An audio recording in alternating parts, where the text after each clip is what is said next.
आज से 16 साल पहले यहाँ पे हमने जो ना गुरुजी के दर्शन किए। तो हमने जो गुरुजी से जो पाया, तो गुरुजी अपने आप ही ऐसे अंदर के भावों को पहचान लेते हैं मनुष्य के। अब भाई इसके अंदर क्या भावना है। आते हैं माया के लिए, खूब आते हैं। कोई कहता है बाबा ये हो जाए वो हो जाए तो मैं यूँ कर दूं और मैं यूँ कर दूं। तो जो है ममो इच्छा नास्ते देव इच्छा प्रबल, मेरी इच्छा तो सब नाशवान है, देव जो भगवान की इच्छा वो प्रबल है, देवता की नहीं तत्काल हो जाए। तो भटक ही रहा हो तो सत्यमार्ग को छोड़ के जो भटक रहा है अंधोरी के जा किसी के जाओ तो जो भ्रमित है, ब्रह्मजाल में पड़े हुए, तांत्रिकों के चक्कर में फंसे हुए। हाँ, होने जाने वाला कुछ नहीं है।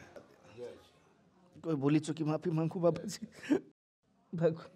जीवन यहाँ जो है स्वयं भोले बाबा ने दर्शन दिया है और प्रेरणा किया कि यहाँ एक मंदिर बनाओ।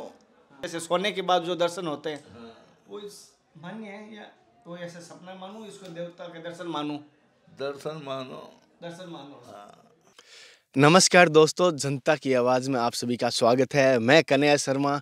संतों की सीरीज़ में बहुत सारे संतों के दर्शन करवाए। आज मैं आपको संतों के दर्शन करवा रहा हूँ। आपने जैसे टाइटल में शायद तक पढ़ चुके होंगे या पढ़ लेंगे, तो मैं बता देता हूँ। आज ऐसे संत के दर्शन करवा रहा हूँ जो केदारनाथ पर स्थित है, और वो पूरे के पूरे कह रहा हूँ इतनी कड़ाके का ठंड है। देखो, देख पा रहे हो कितनी ठंड है, ज़बरदस्त ठंड है ना, अंदाज़ा नहीं लगा सकते हो।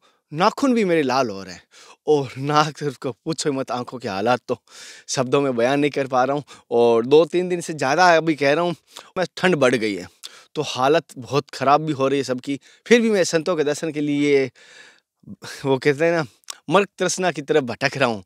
जैसे एक हिरन को पानी की किस प्रकार तृष्णा होती है, आज जिन संत के मैं दर्शन करवा रहा हूँ वो केदारनाथ वाले बाबा जी है। जी हाँ, वो पूरी सर्दी में नहीं, पूरे वर्ष में कभी भी कपड़े धारण नहीं करते, एक लंगोट धारण करते हैं, पूरी ठंड में रहते हैं। और केदारनाथ पे वो उन संत को, जाए तक आपने किसी केदारनाथ गए तो वो दर्शन किया है तो उनके समझ जाएंगे, या उनके दर्शन किया, उनका आशीर्वाद प्राप्त किया है, और नहीं किया तो आज हम इस सत्संग के माध्यम से करेंगे। और साथ ही साथ कुछ गाँववासियों से, कुछ उनके भक्त आए, उनसे बात करेंगे। और जैसे कि वो अपनी धुनी के अंदर ही रहते हैं, बाहर भी नहीं आते। हाँ, कभी कभार बाहर जैसे कि जाना हो, बात अलग है, लेकिन अधिकतर उनके जीवन उस धुनी के अंदर ही रहता है। उस छोटे से कक्ष होता है, कुटिया बनी हुई है, उस धुनी के अंदर छोटी सी कुटिया बनी हुई है, वहीं पर रहते हैं, बाहर नहीं आते। और उनसे थोड़ी सत्संग लेंगे, और कुछ उनके भक्तगण हैं या उनके यहाँ गांववासी है तो उनसे भी बात करेंगे, उनका क्या कहना है, किस प्रकार महात्मा जी है। अभी मैं पहाड़ पे आनंद ले रहा था तो थोड़ा सा सुबह सुबह मैंने कहा ऊपर पहाड़ पे चढ़ के देखते हैं केदारनाथ। उससे पहले मैं आपको केदारनाथ के दर्शन भी करवा देता हूँ, क्योंकि दर्शन करवाएंगे आप घर बैठे, साथ साथ केदारनाथ के दर्शन कीजिए। और हम संतों के पास सत्संग लाने जाएंगे, लेकिन 2 मिनट, क्योंकि वो अभी धुनी के अंदर है तो उनसे वो विश्राम कर रहे हैं, और हमें थोड़ा सा आधे घंटे का समय लिया। तो तब तक आप केदारनाथ के दर्शन कीजिए और पहाड़ों का जो यहाँ का दृश्य है वो भी देखिए। मैं सभी से कहूँगा, कैमरामैन से निवेदन करूँगा, एक बार पीछे दिखाना, कुछ दिखाई भी नहीं दे रहा है, और कुछ समय बाद आपको पहाड़ दिखाई देंगे। अभी आपको कुछ नहीं दिखाई देगा यहाँ पर।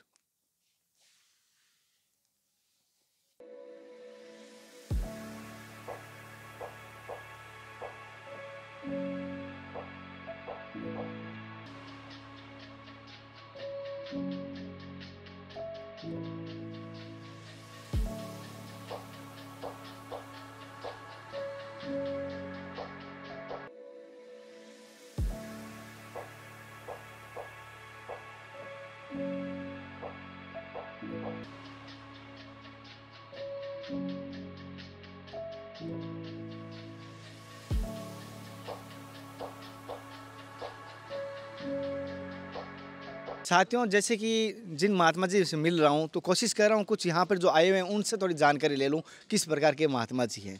जैसे कि जिन महात्मा जी का भी हम दर्शन कर रहे हैं तो वो महात्मा जी किस प्रकार के हैं, कैसे हैं महाराज जी? ये महात्मा जी पूर्ण सिद्ध हैं और तपस्वी हैं और बहुत ज्ञानी हैं, त्यागी हैं। सबसे बड़ी बात है इनके अंदर चमत्कार है, लेकिन वो छुपा के रखे हुए हैं। अब मैं अपना अनुभव कैसे बताऊं, मेरी बेटी की शादी में उन्होंने चमत्कार दिखाया था। पूरी रात बारिश हुई थी, दिन में बारिश हुई थी। मैं कैसे होगा, मैं भगवान से दरख्वास्त की थी, महाराज जी से अरदास लगाई थी, तो 12 बजे फिर बारिश बंद हो गई और हमारा पूर्ण जो शादी थी मेरी बेटी की अच्छे से वो निपट गई। वो प्रत्यक्ष प्रमाण है मेरे पास, प्रत्यक्ष प्रमाण है। जैसे कि यहाँ पर कुछ माताएं बहनें हैं, उनसे थोड़ी बात करो। जी महाराज जी किस प्रकार के हैं? महाराज जी बहुत ही अच्छे हैं, इनके मतलब बहुत पहुँचे हुए संत हैं ये, और इनका आशीर्वाद हमेशा मतलब जो कोई लोग लेकर के जाते हैं उनको सही मिलता है। और आपको महाराज जी का जो आशीर्वाद लगा या महाराज जी के कैसे लगे आपको महाराज जी? मुझे बहुत अच्छा लगा और यहाँ पे आके एकदम शांति सी महसूस हुई है। यहाँ पर शांति सी महसूस हुई है। बहुत धन्यवाद। आप क्या कहेंगे महाराज जी के बारे में? महाराज जी इस समय हम ब्रज 84 की परिक्रमा में हैं और जैसे हमने सुना महाराज जी के बारे में बहुत अच्छा लगा, बहुत अच्छी हमें यहाँ शांति मिली। लोग बाग भंडारा कर रहे हैं। ऊपर गए गुफा में हमने बहुत शांति फील करी और जल चढ़ाया शंकर भगवान जी को। जैसा हमने यहाँ सुना था वैसा हमने अनुभव करा है। जैसे कि जो गुरु जी जो महाराज जी वो किस प्रकार के हैं, कैसे हैं? मैंने सुना है बहुत दिव्य, आप बताइए थोड़ा सा।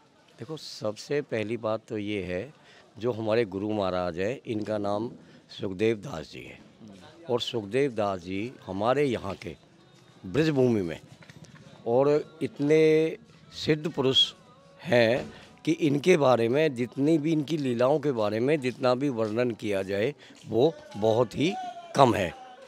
यह सदा गुफाओं में इन्होंने वास किया है और अपना जो है ज़मीनी सतह पर रह के नीचे, जो संत होते हैं वो नीचे पृथ्वी पे ही अंदर ही रह के गुफाओं में रह के तपस्या करते हैं, तो तभी उनका जो ना साधु तत्व जो है उत्पन्न होता है। सत्य बात है। आप तो उसके बाद में हम भी यहाँ पे ब्रज 84 कोस में परिक्रमा करते करते आज से 16 साल पहले यहाँ पे हमने जो ना गुरु जी के दर्शन किए।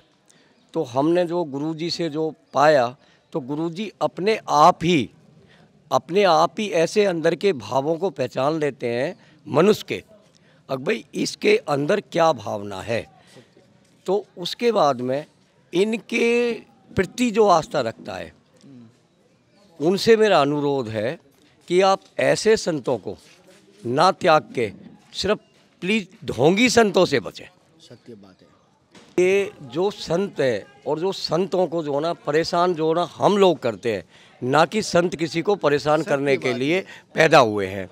इसमें क्या है, ये हमारा अपना खुद का एक किस्म का लालच समझ लो या कुछ भी समझ लो, वो तो पृथ्वी पे हमारा उद्धार करने के लिए आए हैं। लेकिन हमारा उद्धार कैसे होगा?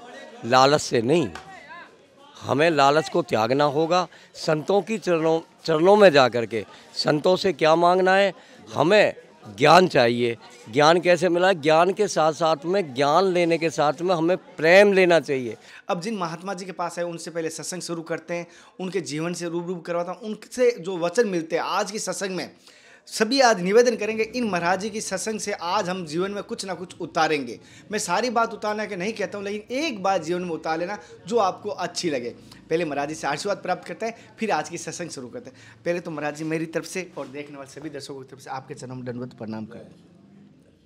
महाराज जी, जैसे कि अभी जैसे हम ब्रज में हैं, लेकिन लोगों को आज के टाइम में देख रहा हूँ ब्रज में जितने हो रहे हैं, लोगों को कोशिश करूँ और भी बढ़े, लेकिन थोड़ी ब्रज की थोड़ी सी महिमा हमारे दर्शकों को आज बताइए आपके मुखातिब से। यहाँ जो है नंद बाबा जसोदा को दर्शन कराया है भगवान श्री कृष्ण ने। नंद बाबा जसोदा के कोई पुत्र नहीं था, संतान नहीं थी, तो उन्होंने भोले बाबा से विनती किया कि हे भगवान, हमारे कोई पुत्र होगा तो हम 4 धाम की यात्रा करेंगे। तो भागवत में भी इसका लेख आता है कि भगवान जो है 80 साल की अवस्था में जो है उनका आवागमन हुआ। तो 80 साल जो बुढ़ापा हो जाता है, तो नंद बाबा जसोदा अपनी उस मनोकामना को छिपाए रखे। जब भगवान श्री कृष्ण जब 3 साल के हो गए, ब्रज में कीड़ा करने लगे, कहीं बकासुर है, कहीं पूतना है, कहीं गिरिराज जी है, ऐसी कीड़ा करने लगे। तो ये कार्तिक में गोपाष्टमी आती है, उस दिन भगवान श्री कृष्ण ने गौआ चराने का श्री गणेशाय किया। बोले कृष्ण, तुम्हारे जन्म के लिए हमने भगवान से जो है विनती किया था कि हमारे कोई पुत्र होगा तो हम 4 धाम की यात्रा करेंगे। वो हमारी मनोकामना पूर्ण हुई। अब भाई हमको 4 धाम की यात्रा कराओ। तो तो भगवान बोले वृद्ध हैं, उनको वहाँ ले जाएंगे तो जो है कष्ट होगा। तो बोले मैया और जो है बाबा, अगर मैं यहीं चारों धाम को बुला दूँ तो कैसा सुंदर रहेगा। बोले बेटा तुम कैसे बुला देगा, वो कैसे आ जाएंगे, क्यों वहाँ तो पुत्र मोह था और वो पूर्ण ब्रह्म परमात्मा थे। बोले मैया मैं बुला सकता हूँ, मेरे में इतनी सामर्थ्य है।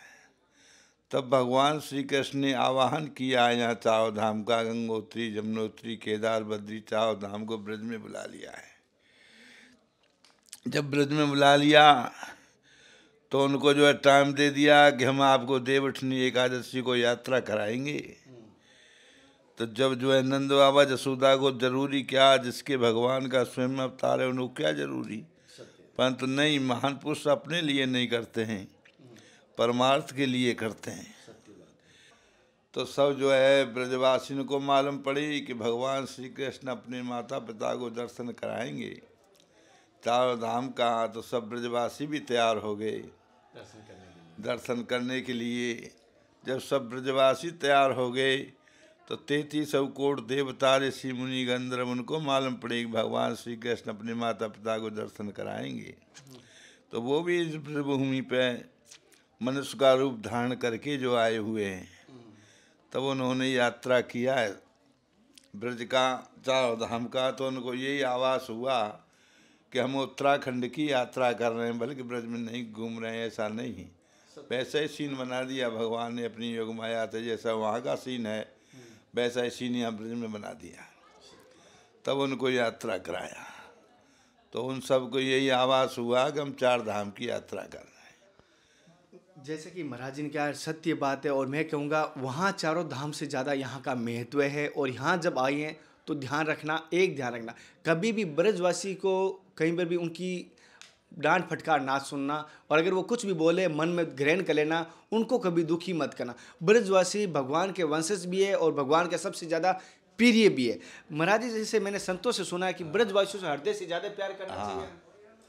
हाँ, ब्रजवासी भगवान का अंग माना गया है। जब उनको जो है टाइम दे दिया, जब उनको यात्रा कराया तो सबको यही आशीर्वाद दिया जो वहाँ जो है 4 धाम नहीं जा सकता है और यहाँ ब्रज में मेरे 4 धाम का दर्शन करेगा तो उसकी वही मनोकामना पूर्ण होगी जो वहाँ जाने से होगी, यहाँ मेरे दर्शन करने मात्र से होगी। जैसे कि श्री कृष्ण भगवान ने वही फल यहाँ देने को बताया था, वचन भी दिया था और मान्य भी है। महाराज जी आप बाल्यावस्था से ब्रह्मचारी थे? महाराज जी, गुरु जी आप बाल्यावस्था से ब्रह्मचारी? हाँ जी, बाल्यावस्था से। जैसे कि महाराज जी, जैसे कि मैं जैसा कोई माता या मैं अगर सन्यासी बनना चाहूँ या कोई माता सन्यासी बनना चाहते हैं आज के समय, तो जैसे कि जीवन का आपका अनुभव क्या रहा? जैसे आपके पूरा जीवन सनातन धर्म को दिया है और साधु संत को दिया है और परमात्मा सेवा को दिया है, तो आपके जीवन का अनुभव क्या रहा सारा? अनुभव बहुत है, भगवान का दर्शन भी होता है, अनुभव भी होता है, भगवान के दर्शन होते हैं। और क्या। महाराज जी जैसे कि आपके जीवन की कोई सच्ची घटना बताइए जिससे चमत्कार भी हुआ हो और जीवन में कोई प्रेरणादायी हुआ। जीवन यहाँ जो है स्वयं भोले बाबा ने दर्शन दिया है तो प्रेरणा किया कि यहाँ एक मंदिर बनाओ, यहाँ यात्री भटक जाते हैं परिक्रमा वाले, तब फिर एक मंदिर बनाया वहाँ हनुमान जी पे। अब महाराज जी जैसे कि इस आश्रम में अगर हम बात करें, कोई चीज़ की आवश्यकता है, जैसे कि अगर कोई भक्त करना चाहिए तो आपके यहाँ पर कोई चीज़ की? सब मिल जाता है। अच्छा सब। महाराज जी जैसे मैं अगर भगवान के दर्शन करना चाहूँ गृहस्थी जीवन में तो किस प्रकार कर सकता हूँ? कोई मार्गदर्शन बता सकते? और मेरे जैसा कोई गृहस्थी जीवन में जी रहा है, माताएं बहनें भाई, तो किस प्रकार कर सकते हैं? दर्शन नहीं हो सकता है, अनुभव ही हो सकता है। खाली अनुभव ही हो सकता है, दर्शन नहीं होगा, क्योंकि उसका जो है फोकस ही उतना है कि तो जो है इस बल्ब से उस बल्ब का दर्शन नहीं हो सकता। अच्छा, बहुत तेज होते हैं, तेज प्रकाश है उसका। महाराज जी जैसे कभी कभी सपने में जो दर्शन होते हैं वो क्या मान्य है या कोई ऐसा सपना है? जो सपने में कभी कभी ऐसा दर्शन होता है कि ठाकुर जी है या महादेव के, या तो सपने में जैसे सोने के बाद जो दर्शन होते हैं वो मान्य है या तो ऐसा सपना मानूं, इसको देवता के दर्शन मानूं? दर्शन मानो, दर्शन मानो। जैसे कि महाराज जी जैसे हम हर सत्संग से कुछ ना कुछ लेके उठना चाहिए। हमारे सभी पूरा भारतवर्ष आपको देख रहा है, तो आज क्या नियम देंगे, कौन सी सत्संग पे चलने के लिए कहेंगे आज से? भगवान का भजन करो, अपनी जो है पद्धति है गुरु महाराज ने बनाया कराया, उस मार्ग पे चलो, सतमार्ग पे चलो। और महाराज जैसे आज के टाइम में जैसे आपके पास जैसे कोई धन लोभ माया को छोड़ के कभी ऐसा भगवान की प्राप्ति के लिए लोग आते हैं, या आज भी वो अपनी समस्या लेके आते हैं या गृहस्थी समस्या? हाँ, क्यों नहीं आते हैं, माया के लिए खूब आते हैं। कोई कहता है बाबा ये हो जाए वो हो जाए तो मैं यूँ कर दूँ और मैं यूँ कर दूँ। तो जो है ममो इच्छा नास्ते देव इच्छा प्रबल, मेरी इच्छा तो सब नाशवान है, देव जो भगवान की इच्छा वो प्रबल है, देवता की नहीं जान तत्काल हो जाए। सही है। हम तो जो अपने मन से तो जाने क्या क्या जो है धांगता है मनुष्य में, जो है वो बन जाऊँ, तो ऐसे थोड़ी बन सकते। सत्य बात है, जो ठाकुर जी की जो महादेव की इच्छा होगी तो तत्काल में बन जाएगा। हाँ, जैसे कि आज के टाइम में मैं जाऊंगा कि संतों के पास जाऊँ ना, तो ये पूछना महाराज जी मुझे जीवन का उद्धार करना है, मुझे ऐसा नहीं कि आप रोटी कपड़ा मकान ये धन मांगो, ये कभी मत मांगना। ज़्यादातर देख रहा हूँ कर्ज मुक्ति का, पैसों का लिए। महाराज जी एक लास्ट में एक चीज़ लोगों को जागरूकता के लिए एक संदेश आपसे ये लेना चाहता हूँ। आज के लोग टाइम है ना अंधविश्वास में भटक रहे, तांत्रिकों के पास में, अघोरियों के पास में, उनको क्या कहना चाहोगे जो भटक रहे रास्ता? और भटक रहा है तो भटक ही रहा हो, तो सत्यमार्ग को छोड़ के जो भटक रहा है अंधोरी के जा किसी के जाओ तो जो भ्रमित है, ब्रह्मजाल में पड़े हुए, तांत्रिकों के चक्कर में फंसे हुए, हाँ, होने जाने वाला कुछ नहीं है। वो कुछ भला तो कर ही नहीं सकते। नहीं, भला क्या करेंगे, अपनी नास्तिकता गुजारे हो। जैसे कि सत्य मैं कहूँगा कोई भी अघोरियों का सहारा मत ले, तामसिक विद्याओं का सहारा ना ले। भगवान ने तामसिक विद्या उसके लिए नहीं बनाई थी, और आज लोग आप दुरुपयोग कर रहे हैं। अगर परमात्मा की सेवा के लिए सोचे तो भगवान का नाम जप करे। कलयुग में सुना है कि नाम एक आधारा है। हाँ, चलो, जब महाराज जी से हमने समय लिया, आज्ञा लिया, आशीर्वाद लिया, आपको किस प्रकार का लगा मुझे ज़रूर बताना। और महाराज जी ने जैसे आपको कहा सभी को भजन करें, भगवान का नाम जप करें। मैं आप सभी से निवेदन करूँगा संतों के दर्शन करें ना, वहाँ पर सर झुका के जाएं, अपना घमंड, अपना त्याग, अपनी गाड़ियाँ दूर खड़ी करके जाएं। ऐसा नहीं कि आप बड़े हो, क्योंकि संतों के आज के टाइम आने वाले टाइम में लुप्त हो जाएंगे संत। महाराज जी जैसे कि अभी नए संत तो बन ही नहीं रहे, बाल्यावस्था से कोई नहीं बनते ना, बाल्यावस्था से कोई संत नहीं बनते अभी। तो आप भी सोने आने वाले टाइम में संतों के लुप्त होते हैं, बहुत कम देखने को मिलेंगे। तो जितने हो दर्शन कीजिए, और साक्षात ठाकुर जी, साक्षात महादेव के दर्शन मानिए। महाराज आशीर्वाद। कोई बोली चुकी माफी मांगू बाबा जी।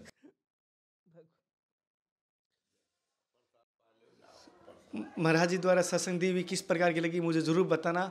फिर मिलते हैं नए संत महात्मा के साथ, तब तक जय हिंद, वंदे मातरम, हर हर महादेव, जय श्री कृष्णा, जय श्री राधे। हे नाथ, हे मेरे नाथ, मैं आपको भूलूं नहीं।